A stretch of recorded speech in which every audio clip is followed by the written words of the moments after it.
Okay, well, welcome to another edition of the Hallelujah Gardening Guide. Today we're going to talk about melons. And there's a lot that we can learn. And Willie's going to share some of those interesting things that I wasn't aware of till we were just talking about it a few minutes ago, about a melon being a desert plant. Great. Thanks for coming by today, George. Today we wanted to talk about melons, and in particular about when to know that your melons are ready for harvest, because that's the most difficult thing that most people are wanting to know. And I'm standing here in a small patch of watermelons, and as you can see, there's melons in various stages growing around me. This one here is getting close to being ready to harvest.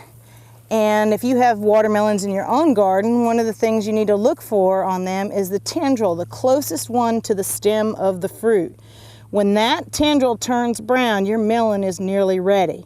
And the next thing you would do when that is brown is to roll your fruit over gently so you don't damage the stem, and look to see the underbelly will usually change color, and it'll actually turn a yellowish instead of being white. And those two things are the best signals you have to know that your watermelon is ripe for the picking, and you'll have the best flavor.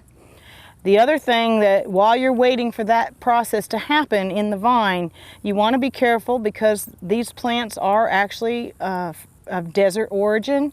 And when the fruits are well formed on here, if you overwater them, you can cause the melons to actually rupture open, to crack. And even if it doesn't crack, you probably will dilute the sweetness and the great taste that melons typically have. So once the fruits are well formed, you want to start to cut back and water them less frequently so that you keep those good flavors in those melons. Willie, is there any way to tell the ripeness of a melon by thumping it? Well, some people go on that method, but I think it takes a much more experienced hand, and it probably would have to be done with a melon that you're familiar with, a specific variety, because there are different size melons. Some get quite large and weigh over 50 pounds, and some are little tiny melons that only weigh 4 pounds. Yeah, I've been in the store in the melon section and seen people going around.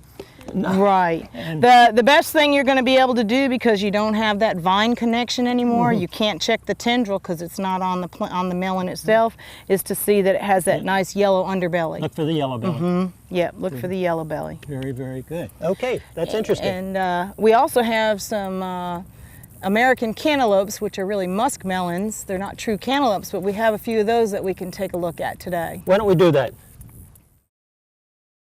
Okay, so here's an example of a American type of cantaloupe, and you can see that it's very green, still has a relatively smooth skin.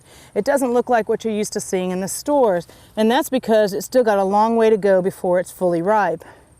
As the plant starts to, or the melon, the actual fruit, starts to mature, you'll start to see the netting develop on the fruits, like you see on these two right here.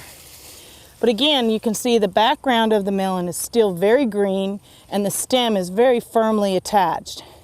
Now with these types of melons, the way when you tell when the fruit is actually fully ripe, that stem, you can put pressure on it with your thumb and it'll snap right off. It'll break, actually pull free from the plant without any resistance.